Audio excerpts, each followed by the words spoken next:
আসসালামু আলাইকুম everyone, welcome to নিতুস kitchen. অনেকদিন হয় আপনাদের সাথে কোনো রেসিপি ভিডিও শেয়ার করা হচ্ছে না। আসলে এতটাই অলস হয়ে গিয়েছি যে ভয়েস ওভার দিতেও কষ্ট লাগছে। আর পেজের অবস্থা এত খারাপ যে আসলে পেজে কাজ করতে ইচ্ছে করে না ইদানিং। তো যাই হোক, আজকে আপনাদের সাথে একটা কাচ্চি বিরিয়ানির রেসিপি শেয়ার করব। একদম ইজি উপায়ে আমি বাসায় যেভাবে বানাই সেটাই শেয়ার করব। এটা কিন্তু খেতে রেস্টুরেন্টের স্বাদকেও হার মানাবে। সো সবাই ট্রাই করবেন। তো আমি এখানে 1.5 কেজি পরিমাণ মাটন নিয়ে নিয়েছিলাম, যার সাথে পরিমাণ মতো লবণ দিয়ে দিয়েছি, মরিচ দিয়ে দিয়েছি, আদা রসুন 1 টেবিল চামচ করে দিয়েছি ধনিয়া গুঁড়া, জিরা গুঁড়া এবং দিয়েছি এখানে রাঁধুনি কাচ্চি বিরিয়ানির যে মশলাটা আছে সেটা।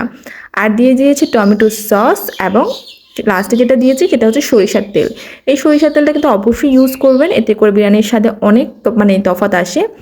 এরপর দিয়ে দিয়েছিলাম টক দই আর সবার শেষে বেরেস্তা দিয়ে আমি এটাকে মেরিনেট করে রাখবো। আর আমি কাচ্চি বিরিয়ানি যেদিন রান্না করি তার আগের দিন রাতেরবেলায় মেরিনেট করে রেখে দিই।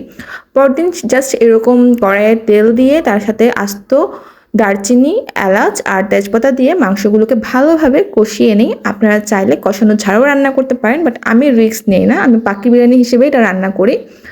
আর আমি বড় বড় করে আলু দিয়ে দিয়েছি, আর কাচ্চির স্বাদটা কিন্তু আলুতেই আসে। তো মাংসটা কষানো হতে হতে এদিকে আমি চালের প্রিপারেশনটা নিয়ে নিচ্ছি। রাঁধুনি কাচ্চি বিরিয়ানি মশলাতে অলরেডি কিন্তু চালটা সিদ্ধ করার জন্য মশলা দেওয়া থাকে, সেই মশলাগুলো দিয়েই হচ্ছে আমি কাচ্চি বিরিয়ানির যে ভাতটা আছে সেটা সিদ্ধ করে নিয়েছিলাম।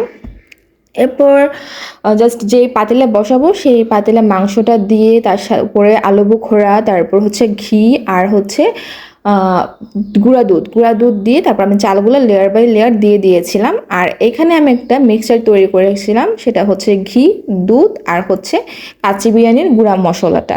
এরপর উপর দিয়ে পেঁয়াজ, বেরেস্তা, রং এবং কাঁচামরিচ দিয়ে ভালোভাবে ঢেকে আমি এটা চুলাতে বসিয়ে দিয়েছিলাম প্রায় 30 থেকে 35 মিনিটের মতো, যার মধ্যে 15 মিনিট ছিল মিডিয়াম হিটে আর বাকি মিনিটগুলো আমি এটাকে একটা তাওয়ার উপর দিয়ে ভালোভাবে কুক করে নিয়েছিলাম। জাস্ট 40 মিনিট পর হচ্ছে আমি ঢাকনাটা উঠিয়ে যে দেখতে পাচ্ছেন কি পরিমাণ ঝরঝরা হয়েছে। আর খুব সুন্দরভাবে দেখেন যে আলুটাও খুব সফট হয়ে গিয়েছে আর মাংসটাও খুব সুন্দরভাবে সফট হয়ে গিয়েছে, যদিও বা গরম ছিল যার কারণে আমি ভালোভাবে ছিঁড়ে দেখাতে পারিনি। বাট ভাতগুলো দেখেন কি পরিমাণ ঝরঝরা দানা দানা হয়েছে। বাসায় অবশ্যই ট্রাই করবেন এবং আমাকে ফিডব্যাক জানাবেন।